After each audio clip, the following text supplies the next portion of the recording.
Imagine, right, controlling the ball for an entire football match. Like, you are dictating the pace, you're making all the passes, and then you walk off the pitch having been just absolutely slaughtered 5-1. Yeah, it sounds impossible. It really does. But that is exactly what happened to Tunisia on June 14th. This was in their 2026 World Cup Group F opener against Sweden. Right down in Monterey. Exactly. And you look at a stat line like that and you realize immediately that, well, the old ways of understanding a game just don't work anymore. No, they really don't. Yeah. It forces you to look beneath the surface. And honestly, that is the whole theme for us today. The landscape of international sports is undergoing this seismic shift right now. And it's happening on multiple fronts simultaneously. It's not just on the grass anymore. Which is exactly why we are doing this deep dive. Because for you, the learner listening right now, we really want to cut through the noise of this 2026 World Cup and find the actual narrative threads that matter. Right, the stuff driving the actual conversation. Exactly. So we have a stack of sources today that start with that brutal 5-1 thrashing on the field. But from there, we are pivoting. We're going to look up at the broadcast booth. That's where things get really interesting. Oh, totally. We're examining a massive demographic shift in who is actually allowed to break down these games on mainstream television. And then finally, we are diving into this fascinating academic study we found. Yeah, the one about independent sports podcasters. Right. How they are taking the old, stick to sports rule book and just completely throwing it out the window. Well, the overarching question connecting all of this, the thread that ties it all together, is narrative control. We are exploring who gets to tell the story of sports today, the specific mediums they are using, and frankly, the barriers they have to break just to get a seat at the microphone. I love that. Let's start right on the grass at BBVA Stadium. Sweden 5, Tunisia 1. I was looking over the match report from this game, and I am genuinely struggling to make sense of the math here. It is a bit mind-bending at first glance. It really is, because Tunisia actually won the possession battle. They held the ball for 51% of the match. Right. Sweden only had 49%. So my immediate instinct looking at that is to think Sweden must have just, parked the bus, right, absorbed pressure for 90 minutes, and just gotten incredibly lucky on a couple of breakaway counterattacks. That would be the traditional assumption, sure. But the reality of Graham Potter's Swedish squad is it's far more terrifying for the rest of the tournament field. Wait, really? How so? Because Sweden didn't get lucky. They demonstrated this absolute masterclass in ruthless efficiency. From that 49% possession, they managed to generate 13 attempts at goal. Wow. And 7 of those were on target, yielding 5 goals. Well, Tunisia, who, again, despite holding the ball longer, they managed exactly 1 shot on target the entire match. 1. Yeah, it's a stark contrast. It's like, okay, think about being in a 40-minute business meeting, right? Okay. Where one guy holds the floor for 35 minutes, just rambling, saying absolutely nothing of substance. We've all been in that meeting. Exactly. And then the other person speaks for 5 minutes, completely dismantles the whole argument, and closes a $1 million deal. But how does that actually happen on a football pitch? How do you have the ball that much and do literally 0 damage? Well, it comes down to tactical structure, or I guess in Tunisia's case, a sudden lack of it.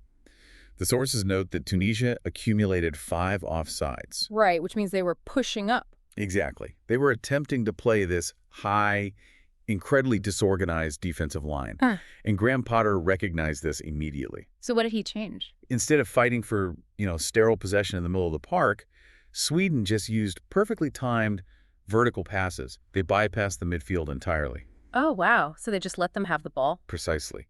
They let Tunisia hold the ball in non-threatening areas, and the second Tunisia turned it over, boom. Wow. Sweden exploited the space behind that high defensive line. Sterile possession. That is a great phrase. It really highlights how holding the ball means nothing if you don't have the tactical mechanism to penetrate the final third of the field. And the fallout for Tunisia was immediate, too. Right. They reportedly fired their manager directly after the match. Lamouchi is out. Which is a sobering reality check, especially when you consider their recent history. During their qualifying run, Tunisia didn't concede a single goal. Wait, not one? Not one. They looked impenetrable. To go from a perfect defensive record in qualifying to giving up 5 goals in your opening World Cup match, it really highlights the staggering leap in quality when you reach the global stage. Yeah, the margins are just so thin, and the quality of that Swedish attack is undeniable. I mean, Alexander Isak scored in the 30th minute, showing that absolute trademark composure he is known for.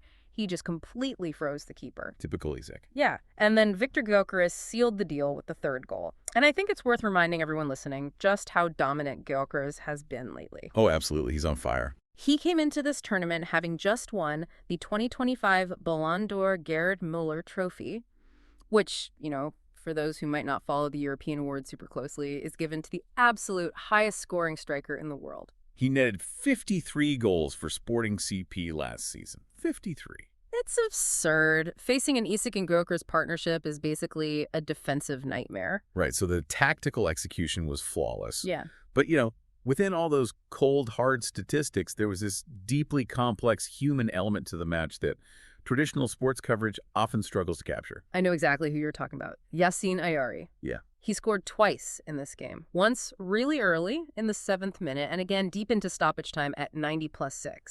But the context here is what makes it so compelling. Because Ayari is of Tunisian descent. Exactly. When he opened the scoring in the 7th minute, he refused to celebrate. He just offered this very muted, respectful gesture toward the Tunisian fans to honor his family's roots.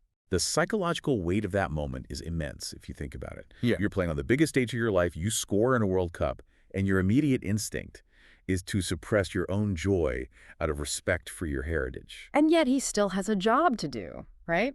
By the end of the game, he finishes his second goal with this stunning shot into the corner. And in doing so, he makes history. He's the first player to ever score more than once in the history of this specific matchup. It is a brilliant example of the emotional nuance that exists within the game. It really is. And you're touching on a critical evolution in how we consume sports. Because when you have a match with that much tactical complexity, vertical passes dismantling a high line, combined with the emotional tightrope of a player like Ayari, you need a broadcast booth capable of decoding all of that for the viewer. Right. You need more than just play-by-play. Exactly. And the people trusted to do that decoding are changing rapidly. Let's talk about that, actually, because looking at the coverage across the UK for this 2026 World Cup is fascinating. When you tune in to the BBC or ITV right now, the coverage is heavily anchored by female experts. It's a huge shift. It is, and I want to be super clear here. They are not on the periphery doing, human interest sideline interviews. They are sitting at the main desk driving the core tactical analysis. It represents a fundamental demographic shift in mainstream European sports media. Look at the lineups. The BBC has positioned Alex Scott, the former England defender, as their lead presenter. Right. They have Gabby Logan. Kelly Cates is anchoring Radio 5 Live, and they're flanked by former professionals like Steph Houghton and Ellen White. And ITV is following the exact same blueprint. Laura Woods is leading their primary presentation. Semra Hunter is anchoring from their massive Brooklyn studio setup. And this is the part that really stands out to me. They have Emma Hayes breaking down tactical rules and Christina Unkel operating as their dedicated VAR analyst. Meaning, she is the specialist specifically hired to decode those highly controversial video assistant referee slow-motion replays. Right. The inclusion of specialists like Emma Hayes and Christina Unkel is the key to understanding this shift. They aren't just familiar faces providing general commentary. No, not at all. Emma Hayes is widely considered one of the most brilliant tactical minds in modern football. When she breaks down a match, she isn't relying on those tired cliches about which team wanted it more. Exactly. I watched her dissect a defensive shape the other day using the touchscreen, and she was explaining passing lanes and spatial awareness in a way that made the traditional male pundits I grew up watching look like they were just reading off a basic tip sheet. Yeah, the sheer depth of the analysis Yeah. elevates the entire broadcast. It really does. And that quality is precisely what cemented their presence. But I think we need to contextualize how quickly this has become the norm. Because this level of inclusion wasn't always a given, and the fight to get here was incredibly recent. Man, I was really hoping you would bring that up, because looking at the timeline in our sources genuinely shocked me. It's surprising, isn't it? I totally assumed the shift had been slowly building for decades.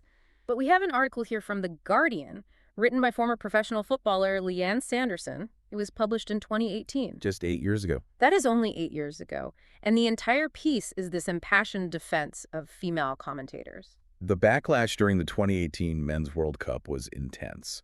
When pioneers like Jackie Oatley, Ine Luco, and Alex Scott were given opportunities to analyze men's matches, It triggered a massive national uproar. Really? A national uproar? Oh, yeah. The social media toxicity was just overwhelming. It is wild to think that less than a decade ago, having a woman explain a men's football match was a fiercely contested culture war, and today it is simply the unquestioned gold standard of international broadcasting. Like, did the networks just decide to ignore the critics? Well, they didn't really have to ignore them because the broadcasters simply outworked them. Sanderson's core argument in that 2018 piece was simple but powerful. What was it? She said, these women aren't in the booth as a token gesture to diversity. They are there because they research obsessively, they prepare relentlessly, and they are quite literally the best people for the job. The resistance they faced was rarely about the substance of their footballing knowledge. Because it couldn't be. Their tactical knowledge was bulletproof. The criticism was almost entirely about protecting a traditional male space. But by consistently delivering granular, high-level analysis, they essentially just silenced the debate in the mainstream. They absolutely did. However, while the mainstream television broadcast has undeniably modernized to his speaking, the medium itself remains highly constrained. How do you mean? Well, television excels at giving you the live game, the VAR decisions, and the immediate tactical breakdown. But it operates under strict commercial time limits. And it's bound by a traditional obligation to remain relatively neutral. Right. Mainstream TV is essentially the front page of the sports newspaper. It gives you the headlines, the stats, the immediate impact. But what happens when fans want to understand the broader cultural or, socio-political context surrounding these events? That requires a different approach entirely. It requires the long-form Sunday magazine approach. And today, that Sunday magazine is the podcast. Which brings us to our final source. We have this really compelling academic study from Cogitatio Press exploring the rise of advocacy and activism in sports podcasting. Okay, I love this stuff. The researchers here focus on a phenomenon they call the death of the stick-to-sports mantra. Ah, stick to sports. The classic fan demand for journalists to just talk about the final score and ignore the messy real-world issues surrounding the athletes. I'm guessing the study found that independent podcasters are basically doing the exact opposite. Completely the opposite. The study examines how digital media has allowed sports journalists to fundamentally expand their roles. They're operating as advocates, activists, and cultural watchdogs. That's fascinating. The researchers actually highlight 3 specific podcasts as case studies to illustrate this evolution. Let's walk through those because they cover some really interesting ground. The first one the study mentions is a show called Social Sport, hosted by Emma Zimmerman.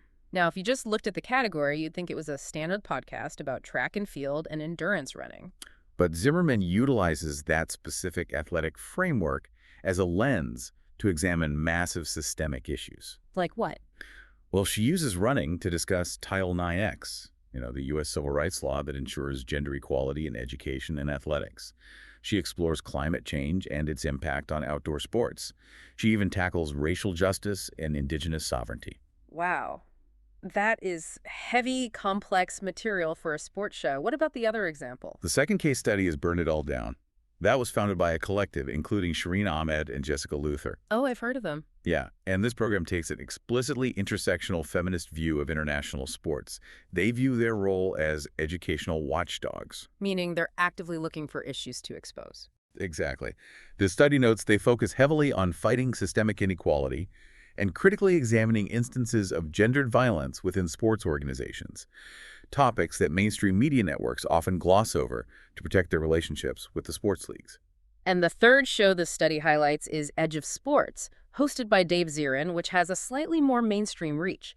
There's a specific episode they analyze where Zirin interviews U.S. soccer legend Julie Foudy about the U.S. women's national team's fight for equal pay. Right. But instead of just talking about the legal settlement or the money, Zirin connects it to the Negro League baseball players of the early 20th century. He draws these historical parallels about how marginalized athletes have to pass down civil rights knowledge to the next generation. It elevates a contract dispute into a much broader historical lesson on labor rights. It really does, but it makes me wonder about the mechanism here. Is this happening just because anyone with a laptop can buy a microphone now? Or is there something specific about the podcast medium itself that encourages this kind of activism? The researchers argue it is very much about the medium. They use the term affordance. Oh, affordances, okay. Which refers to the specific capabilities and freedoms that technology provides its user. In podcasting, the primary affordance is temporality. Meaning like unlimited time. Precisely.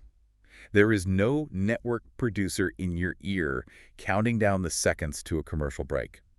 If Emma Zimmerman needs an hour and a half to properly unpack the legal nuances of a Title IX lawsuit, she has that time. That makes total sense. Furthermore, there are no traditional gatekeepers. Podcasters can book guests who want to speak freely on controversial social justice topics without the fear of upsetting a corporate television sponsor. Right, because you can't do a deep dive into systemic inequality during a 3-minute halftime segment on TV. It's just not possible. But beyond just having the time, there's a feeling to podcasts that feels, I don't know, different than a written article. The study actually has a fascinating term for that feeling. They call it super liveness. Super liveness. Okay, break that down for me in plain English. Think about the intimacy of audio. When you listen to a podcast, it creates this powerful illusion that you are sitting in the room with the host. Yeah, for sure. There is a fluency, an informality, and a certain unpredictability to the conversation. That feeling of unfiltered connection is super liveness. It makes the listener feel deeply bonded to the host. Which naturally lends itself to taking a moral stance. If the audience feels like they're sitting in your living room, you don't want to sound like a detached, neutral robot reading a box score. The medium inherently rewards authenticity over pure, traditional objectivity. And the journalists in the study embrace that. They view their advocacy not as a breach of ethics, but as a modern extension of journalism itself. They are applying the traditional watchdog role to the systemic culture of sports, rather than just critiquing a manager's substitution patterns. It sounds like a creative utopia for independent journalists, but knowing the media landscape, there has to be a catch. There is a massive hidden cost to sitting behind that microphone, and it is one of the most sobering realizations within the academic study. Uh-oh, what is it?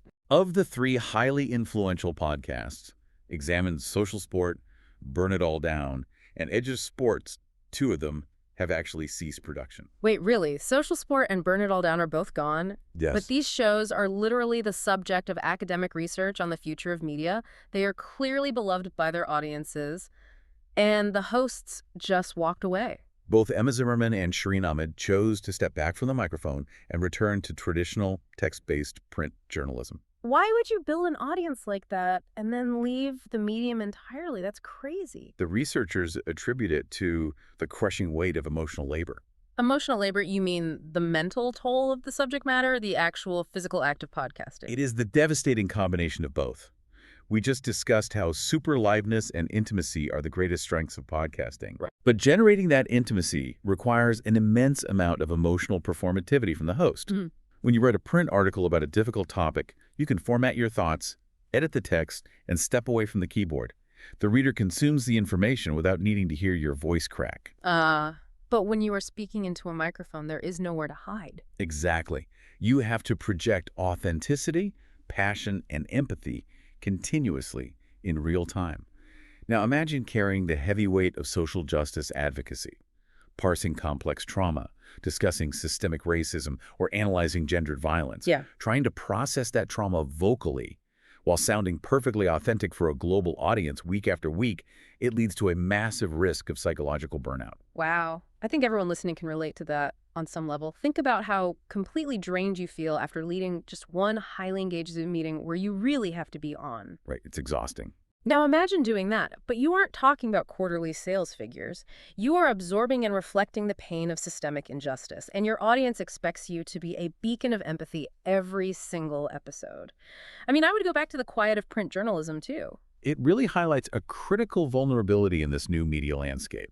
We increasingly rely on these independent, passionate voices to push the boundaries and cover the vital cultural stories that mainstream television won't touch. But the very mechanism that makes them so effective, their raw, vocal humanity, is incredibly fragile. It really is. Let's bring this entire journey full circle because it really is all connected. We started on the pitch in Monterey, looking at a match where the simple Sats lied to us. We saw Yassine Ayari score a goal and refuse to celebrate to honor his Tunisian roots, and then seal a 5-1 victory for Sweden with a historic second goal. It was a moment of deep, silent, emotional complexity wrapped inside Graham Potter's tactical masterclass. And from that complexity on the pitch, we looked up at the broadcast booth. We recognized how the hard-fought battles of pioneers like Leanne Sanderson, Alex Scott, and Eni Luco in 2018 paved the way for a revolution. because they weathered that initial backlash. Field broadcasters and brilliant tactical experts like Emma Hayes are now the unquestioned centerpieces of the 2026 World Cup coverage, making the television product demonstrably smarter. And finally, we looked past the mainstream networks entirely. We uncovered the powerful world of activist sports podcasting where the stick-to-sports rule is officially dead. Journalists are using the unlimited time and deep intimacy of audio to fight for equity, even when the brutal emotional labor of that fight eventually drives them away from the microphone. So the takeaway for you listening to this right now is to permanently change the lens through which you consume sports media. The next time you watch a World Cup match or the next time you queue up a new sports podcast, don't just passively absorb the statistics. Pay close attention to who is holding the microphone. Notice what specific narratives they are choosing to focus on. And perhaps most importantly, think about the historical barriers they had to break and the emotional toll they might be paying just to be the one telling you that story. The game, as they say, is never just the game. Which leaves us with one final, lingering thought for you to chew on today. We have seen today that the audio medium inherently rewards raw emotion, intimacy, and passionate advocacy over cold detachment. So what is the future of the traditional neutral sports reporter? Are we entering an era where the most trusted voices in sports aren't the ones who pretend to stay objective, but the ones who are brave enough to finally pick a side? Think about it. We'll catch you next time on The Deep Dive.